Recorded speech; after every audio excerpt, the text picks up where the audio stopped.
Shalom and good day all, this is Tehillim29 back again for some DC reviews, and in these DC reviews I'm covering the Green Lantern Fractured Spectrum by Jeremy Adams and World's Finest by Mark Waid.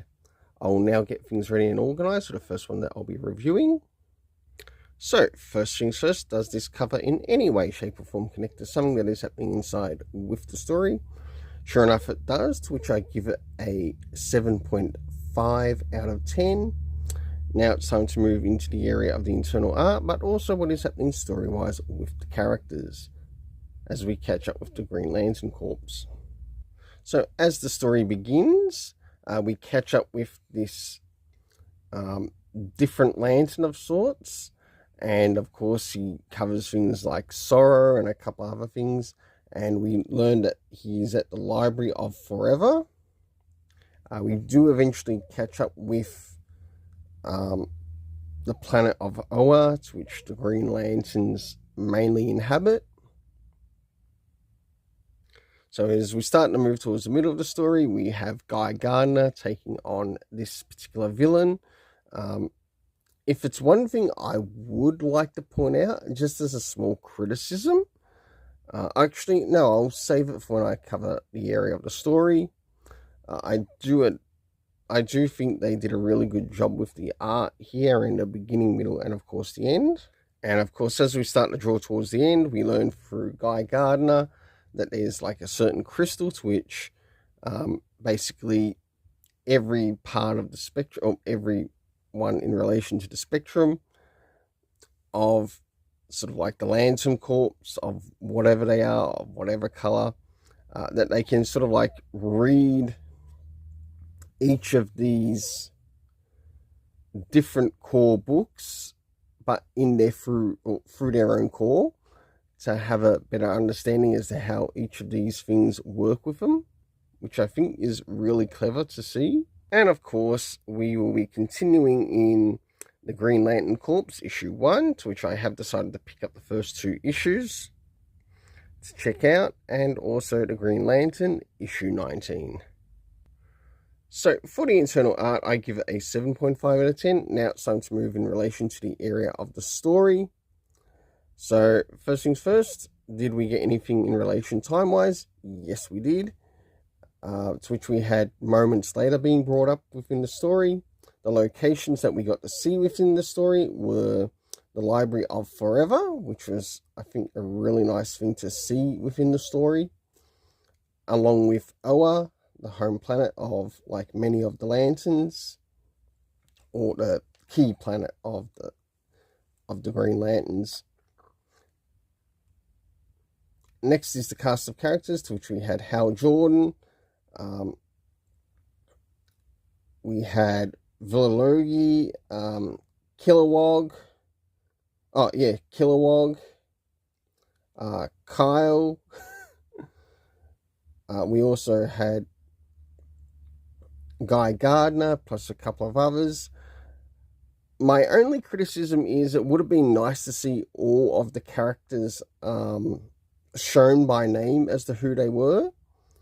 Kelly Quintella, plus a couple of others who I have no idea who the hell they were. And it would have been nice to see their names actually shown to us, the reader. Because there might be some people who have picked up this Green Lantern issue for the first time, and they haven't caught up with Green Lantern for a long time. And you've got characters in there that you don't recognize. And I mean it. Like, even I've forgotten names of the characters. I knew who some of them were, but not who all of them were.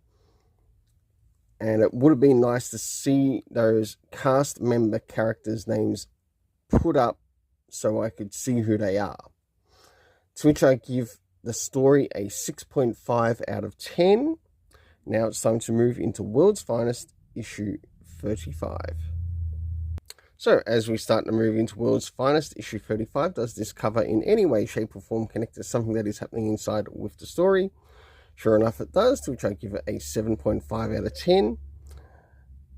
Now it's time to move into the area of the internal art as we have a look around the beginning, middle, and of course the end. And also what's happening story-wise with the characters. So as the story begins, we are basically under the sea with Aquaman and many of the members that make up the many kingdoms and realms of not just Atlantis, but other areas that sort of like expand or have made friendship with Atlantis. And we get to things start off here at Atlantis, to which we learn that we have members of the Justice League starting to help out Aquaman in this story. Of course, we get to see the return of Mera, helping out with Aquaman himself.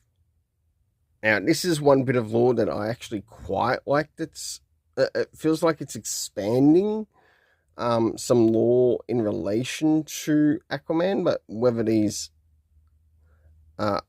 actual places that relate to, say, maybe older comics that have not sort of like been revisited for a long time, it probably wouldn't hurt to include, say, a comic book reference as to when they were actually brought into the universe, or if this is actually a new thing, you could probably even put a small note.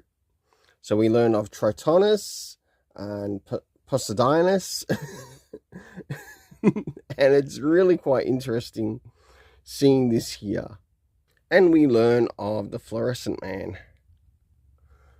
So for the internal art, I give it a 7.5 out of 10. Now it's time to move into the area of the story. Considering how far we are issue-wise, did we get any comic book references to any important issues or comics that might be connecting to this story? The answer is no. Next is the area of time.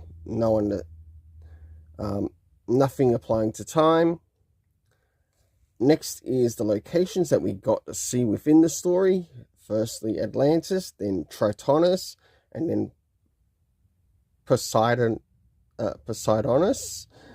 like the name of Poseidon, because they're all in relation to characters or mythological characters connected to the sea, which I thought was really clever. Next is the cast of characters, to which we have members of the Justice League.